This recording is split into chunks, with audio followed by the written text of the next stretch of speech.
Hello दोस्तों, मेरा नाम है अरुण कुमार। एक बार फिर से नीट स्टडी यूट्यूब चैनल में आपका स्वागत है। आज हम लोग Vinoba Bhave university semester 1 session 2023 से 27 वालों के लिए राजनीतिक शास्त्र MDC 1 या पॉलिटिकल साइंस MDC 1 का भी इंपॉर्टेंट प्रश्न देखेंगे। तो आप किसी भी यूनिवर्सिटी से हैं, सभी यूनिवर्सिटी वालों के लिए आज का वीडियो बहुत हेल्पफुल होगा। जो आपको यह गेस्ट पेपर दिख रहा है, इसमें बहुत भी इंपॉर्टेंट प्रश्न दिया हुआ है, यानी कि इस गेस्ट पेपर में दिए हुए प्रश्नों को आप अच्छी तरह से पढ़ लेते हैं तो आपका एग्जाम अच्छे से निकल जाएगा। तो चलते हम लोग जल्दी से इस गेस्ट पेपर को देखते हैं। तो यहाँ हमारा कोर्स ऑफ स्टडी दिया हुआ है, यानी कि पॉलिटिकल साइंस MDC 1 में या मल्टी डिसिप्लिनरी कोर्स 1 में आपको UN एंड ह्यूमन राइट्स पढ़ना है। यानी कि जो पॉलिटिकल साइंस MDC 1 है, इसमें आपका मानवाधिकार से संबंधित प्रश्न रहेगा। तो यह हमारा सिलेबस था, आप चाहें तो इसे पढ़ सकते हैं। ठीक है, तो देखते हैं हम लोग प्रश्नों को।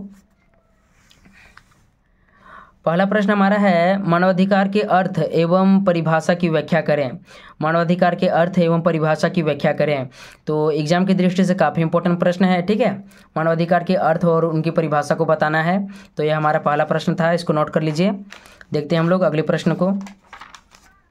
तो दूसरा प्रश्न भी हमारा मिल चुका है। दूसरा प्रश्न हमारा है, मानव अधिकार की अवधारणा का विकास का वर्णन करें। मानव अधिकार की अवधारणा का विकास का वर्णन करें। ठीक, तो इसमें जितना सारा भी प्रश्न है सभी इंपॉर्टेंट है, यानी कि इसमें मात्र 10 से 12 प्रश्न दिया हुआ है जो एग्जाम की दृष्टि से बनाया गया है। तो कोई भी प्रश्न को आपको नहीं छोड़ना है। ठीक है, देखते हैं हम लोग अगला प्रश्न को। तो अगला प्रश्न हमारा है, मानव अधिकारों का वर्गीकरण की विवेचना करें। तो जो मानव का अधिकार है वह बहुत भागों में बटा होता है, यानी कई प्रकार के मानव अधिकार होते हैं, तो उसी को मतलब बताना है आपको। ठीक है, तो इसको नोट कर लीजिए। देखते हैं हम लोग नेक्स्ट प्रश्न को। तो अगला प्रश्न हमारा यहाँ दिया हुआ है, इसको देखते हैं। अगला प्रश्न है, मानव अधिकारों की सार्वभौमिक घोषणा 1948 की विवेचना करें। मानव अधिकारों की सार्वभौमिक घोषणा 1948 की विवेचना करें। तो जो मानव अधिकार है, ठीक है, या मानव अधिकारों की सार्वभौमिक घोषणा 10 दिसंबर 1948 को लागू किया गया था। तो उसी के बारे में आपको बताना है। ठीक है, इसको देख लीजिए जल्दी से। नेक्स्ट प्रश्न की ओर हम लोग चलते हैं।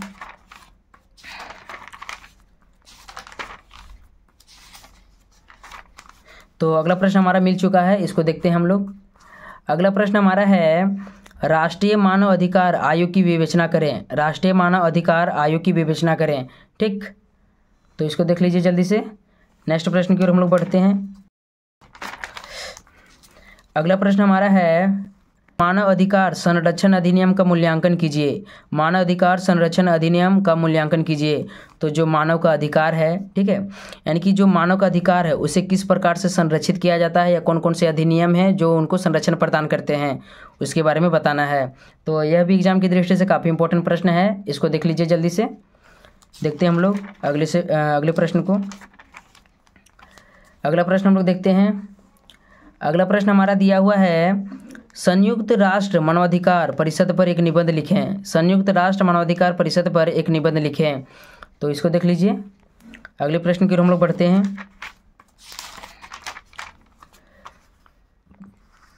अगला प्रश्न हमारा है, मानवाधिकार या मानव अधिकारों के दुरुपयोग एवं हनन के संबंध में पुलिस की भूमिका पर प्रकाश डालिए। मानवाधिकारों के दुरुपयोग एवं हनन के संबंध में पुलिस की भूमिका पर प्रकाश डालें। यानी कि जब जो मानव का अधिकार है, ठीक है, या मानवाधिकार है, जब उनका दुरुपयोग या हनन किया जाता है तो उसमें पुलिस अपनी कौन भूमिका निभाती है या उनकी क्या भूमिका होती है, उसके बारे में बताना है। तो इसमें जितना सारा भी प्रश्न है एग्जाम की दृष्टि से भी इंपॉर्टेंट प्रश्न है, किसी भी प्रश्न को आपको नहीं छोड़ना है। ठीक, इसको देख लीजिए जल्दी से। देखते हैं अगला प्रश्न। अगला प्रश्न हमारा यहाँ नीचे दिया हुआ है, इसको देखते हैं। अगला प्रश्न है, महिलाएं मानवाधिकार हनन की सर्वोच्च शिकार है। इस कथन की विवेचना भारत के विशेष संदर्भ में कीजिए। महिलाएं मानवाधिकार हनन की सर्वोच्च शिकार है, इस कथन की विवेचना भारत के विशेष संदर्भ में कीजिए। तो जो भारत है वह एक पुरुष प्रधान देश है, यानी कि यहाँ पर जो है वह पुरुषों की प्रधानता है। तो ऐसे में जो महिलाओं के अधिकार होता है, ठीक है, उनका हनन हो जाता है, यानी उन्हें कम अधिकार मिल पाता है। तो जो महिलाएं हैं वह मानवाधिकार के हनन है, ठीक है, या उनका जो अधिकार है उनका हनन हो रहा है। ठीक है, तो यह कथन सत्य है या असत्य है, इसी के बारे में आपको बताना है भारत के संदर्भ में। ठीक, तो इसको देख लीजिए जल्दी से। नेक्स्ट प्रश्न को हम लोग देखते हैं। तो यही हमारा आखिरी प्रश्न था। ठीक है, महिलाएं मानवाधिकार हनन की सर्वोच्च शिकार है। इसको नोट कर लीजिए। यहाँ हमारा वस्तुनिष्ठ प्रश्न दिया हुआ है, आप चाहें तो इसको देख सकते हैं। बाकी मैं इसके लिए भी इम्पोर्टेंट प्रश्न को लेकर आऊँगा, ठीक, यानी कि मैं इसके लिए एक अलग से वीडियो लाऊंगा। तो इस केस पेपर में जितना सारा भी प्रश्न दिया हुआ है, यदि आप उनको अच्छी तरह से पढ़ लेते हैं तो आपका एग्ज़ाम अच्छे से निकल जाएगा और आप एग्ज़ाम में भी अच्छे मार्क्स लाएंगे।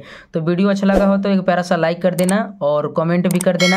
बाकी व्हाट्सएप और टेलीग्राम का लिंक डिस्क्रिप्शन में है, वहाँ से जाकर व्हाट्सएप ग्रुप में जुड़ जाइए, वहीं आपको PDF मिलेगा।